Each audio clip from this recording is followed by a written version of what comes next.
የተወደዳችሁ የቦርከና ሚዲያ ቤተሰቦቻችን የዕለተ ሐሙስ ሐምሌ 16 ቀን 2018 ዓ.ም የሰዓቱን ዜናዎች ይዘን ቀርበናል። አበይት ዜናዎችን እናስቀድማለን። ገዳም ላይ በተፈጸመ የድሮን ጥቃት 2 መነኮሳትና 6 ካህናት ሕይወታቸው ማለፉ ተገለጸ። የገዳሙ አብዛኛው ክፍል ክፉኛ ተጎድቶ ወድሟል ተብሏል። የዕለቱ ዜናችን ቀዳሚ ጉዳይ አድርገነዋል።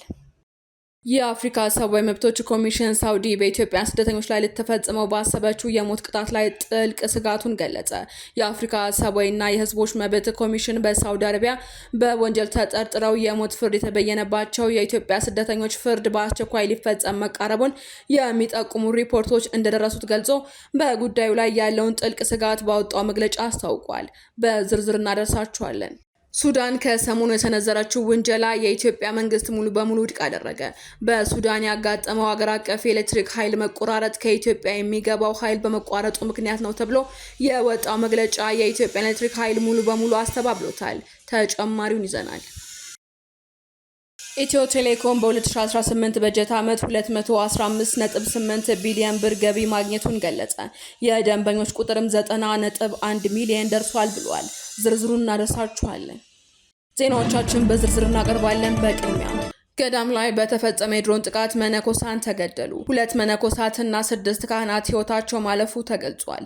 በአማራ ክልል ደቡብ ወሎ ዞን በመካነ ሰላም ቅድስት አርሴማ አንድነት ገዳም በድሮን ጥቃት የመነኮሳት ሕይወት ማለፉን ቦርከና ከስፍራው የደረሰው መረጃ አመላክቷል።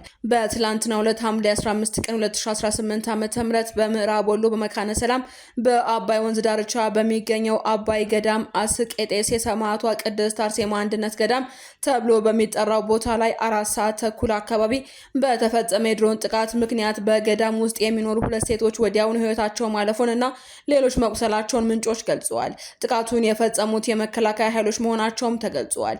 የመንግስት ጦር በአካባቢውም የፋኑ ኃይሎች አሉ በሚል ነው ጉዳቱን ያደረሰው ተብሏል። የድርጊትን በሀገሪቱ ውስጥ በተለይም በቤተክርስቲያናትና በገዳማት ላይ እያነጣጠሩ ያሉትን ተደጋጋሚ የድሮን ጥቃቶች አሳሳቢነት በድጋሚ አጉልቶ ያሳየ ክስተት የሆነ ሲሆን የዓይን እማኞችም ለሚዲያችን ዛሬ ምሽት በስልክ እንደገለጹት ጥቃቱን ያነጣጠረው በገዳም ውስጥ ቤተ እግዚአብሔር በመባል በሚጠራውና እናቶች ለምዕመናን ምግብ ለማብሰል በሚጠቀሙበት ክፍል ላይ ነበር። በዚህ ምክንያት የሰው ሕይወት አልፏል፣ በርካቶች ቆስለዋል፣ እንዲሁም ህንፃው ሙሉ በሙሉ ፈርሷል ተብሏል። በዚህ አሳዛኝ የድሮን ጥቃት ምክንያትም 13 ንጹሃን እናቶች ጉዳት አስተናግደዋል። ከነዚህም መካከል አንዲት እናት ጥቃት በተፈጸመበት ቅጽበት ወዲያውኑ ሕይወታቸው ሲያልፍ፣ ሌላኛዋ እናት ደግሞ ወደ ሆስፒታል ከተወሰዱ በኋላ በደረሰባቸው ከባድ ጉዳት ምክንያት ሕይወታቸው ሊያልፍ ችሏል ተብሏል። ከሟቾቹ በተጨማሪም 7 ሰዎች ላይ ከባድና ቀላል የመቁሰል አደጋ ደርሷል ነው የተባለው። ከቆሰሉት መካከልም አንደኛዋ ግለሰብ በህይወትና በሞት መካከል እጅግ አሳሳቢ በሆነ ሁኔታ ላይ ትገኛለች ተብሏል። ሌሎች 3 ሰዎች ደግሞ በሕክምና ተቋም ውስጥ አስቸኳይ ሕክምና እየተደረገላቸው ይገኛል በማለትም አንድ የጤና ባለሙያ መረጃ ምንጫችን ተናግረዋል።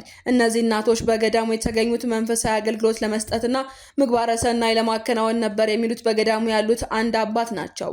የጥቃቱን ሁኔታ አስመልክተውን በሰጡት ማብራሪያ ዛሬ የቅዱሳን ቂርቆስ ዝክር ስለነበር ምግብ ለማዘጋጀት ተሰባስበው የነበሩ 13 እናቶች እህል እየለቀሙ ነበር። በዚህ መሃል ነው በድሮን የተመቱት በማለትም የሁኔታውን አሳዛኝነት ገልጸዋል። እናቶቹ ለዝክሩ የሚሆን እህል በማዘጋጀት ላይ የተፈጸመውን ይህ የድሮን ጥቃት የቦታውን መንፈሳዊነትና የሰዎችን ንጹህነት ያላገናዘበ መሆኑንም የገዳሙ አባቶችና የአካባቢው ነዋሪዎች በሀዘን ይገልጻሉ። ጥቃቱ በተፈጸመበት ሰዓት ምንም አይነት ወታደራዊ እንቅስቃሴ በገዳሙ አካባቢ አልነበረም የሚሉት እነዚህ በስፍራው ያሉ ምንጮች ናቸው። የአካባቢው ነዋሪዎችና ታዛቢዎች እንደሚያስረዱትም ባለፈው 1 ዓመት ጊዜ ውስጥ በስፍራው ላይ የፋኖ ታጣቂዎች እንቅስቃሴ አልነበረም። መንገድ በመዝጋታቸው ምክንያት አካባቢው በተወሰነ መልኩ ተነጥሎ የቆየ ሲሆን በቅርብ ርቀት ላይ የነበረው ብቸኛ የጸጥታ ኃይል የአድማ ብተና ካምፕ ብቻ ነበር ብለዋል። ይህ ሁኔታም ጥቃቱ ለምን በገዳሙና በንጹሃን እናቶች ላይ ሊፈጸም ቻለ የሚለውን ጥያቄ ይበልጥ አሳሳቢ ያደርገዋል ተብሏል። ምንም አይነት ወታደራዊ ስጋት በሌለበት የታጠቁ ኃይሎች በማይንቀሳቀሱበትና ንጹሃን ዜጎች ብቻ በሚገኙበት የሃይማኖት ስፍራ ላይ እንዲህ አይነት ከባድ የጦር መሳሪያ መጠቀም ዓለም አቀፍ የሰብአዊ መብት ሕጎችን የሚጥስ ተግባር መሆኑን የሰብአዊ መብት ተሟጋቾች በተደጋጋሚ ሲተቹ ቆይተዋል። የአፍሪካ ሰብአዊ መብቶች ኮሚሽን ሳውዲ በኢትዮጵያን ስደተኞች ላይ ልትፈጽመው ባሰበችው የሞት ቅጣት ላይ ጥልቅ ስጋቱን ገለጸ። የአፍሪካ ሰብአዊና የሕዝቦች መብቶች ኮሚሽን በሳውዲ አረቢያ በወንጀል ተጠርጥረው የሞት ፍርድ የተበየነባቸው የኢትዮጵያን ስደተኞች ፍርድ በአስቸኳይ ሊፈጸም መቃረቡን የሚጠቁሙ ሪፖርቶች እንደደረሱት ገልጾ በጉዳዩ ላይ ያለውን ጥልቅ ስጋትን ባወጣው መግለጫ አስታውቋል። ኮሚሽኑ የዜጎችን ሕይወት ለመታደግና ፍትሐዊ የዳኝነት ሂደት እንዲያገኙ ለማድረግ የኢትዮጵያ መንግስት አስቸኳይ የተቀናጀ ዲፕሎማሲያዊና ቆንስላዊ እርምጃዎችን እንዲወስድም ጥሪ አቅርቧል። ኮሚሽኑ በርካታ የኢትዮጵያ ዜጎች ከአደንዛዥ እጽ ጋር በተያያዙ ወንጀሎች ጥፋተኛ ሆነው ከተፈረደባቸው በኋላ አሁን ለሞት ፍርድ አፈጻጸም ተጋላጭ መሆናቸውን የሚያሳዩ በርካታ ሪፖርቶች እንደደረሱትና ሁኔታውን በቅርበት መከታተሉንም አስታውቋል።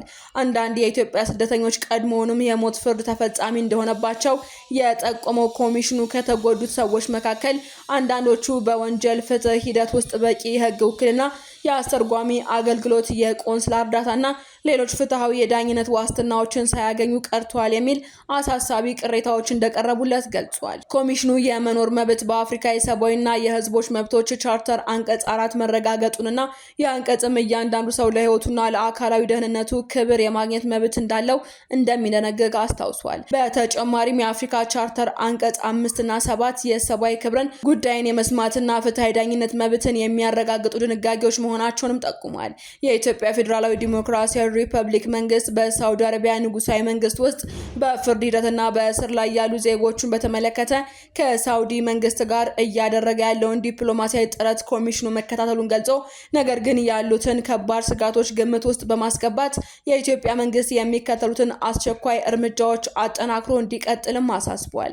በዚህም በሳውዲ አረቢያ ለሞት ፍርድ አፈጻጸም ተጋላጭ የሆኑ የኢትዮጵያ ዜጎች ህይወትን ለመታደግ አስፈላጊ የሆኑ ሁሉንም ዲፕሎማሲያዊና ቆንስላዊ እርምጃዎች እንዲወሰድ በሁሉም ስደተኞች፣ ጥገኝነት ፈላጊዎችና ተፈናቃዮች ሰብአዊ መብቶች ላይ የወጣውን የአፍሪካ መመሪያ መርህ 34 መሰረት በማድረግም ጥፋተኛ የተባሉ ዜጎች ውጤታማ የቆንስላ ጥበቃ፣ የህግ ውክልና፣ የአስተርጓሚ አገልግሎትና ከቤተሰቦቻቸው ጋር መደበኛ ግንኙነት የማድረግ መብታቸው እንዲረጋገጥ ጥሪ አቅርቧል። አክሎም የተበየነባቸው የጥፋተኝነት ውሳኔና የሞት ፍርድ እንደገና እንዲገመገም ለማድረግ ያሉትን ሁሉንም ዲፕሎማሲያዊና ህጋዊ ድሎች መጠቀም፣ ይህም ከዓለም አቀፍ የመኖር መብት ህጋዊ ሂደትና ፍትሃዊ ዳኝነት ደረጃዎች ጋር መጣጣሙን ለማረጋገጥ የኢትዮጵያ ስደተኞችን በውጭ ሀገር ለመጠበቅ የሚያስችሉ እርምጃዎችን ማጠናከር፣ ይህም በተሻሻለ የቅድመ መነሻ ግንዛቤ ማስጨበጫ ፕሮግራሞች፣ በህግ እርዳታ ስልቶች፣ በሁለትዮሽ ትብብርና ለተጋላጭ ዜጎች ውጤታማ የቆንስላ አገልግሎት በመስጠት እንዲተገበር ጠይቋል።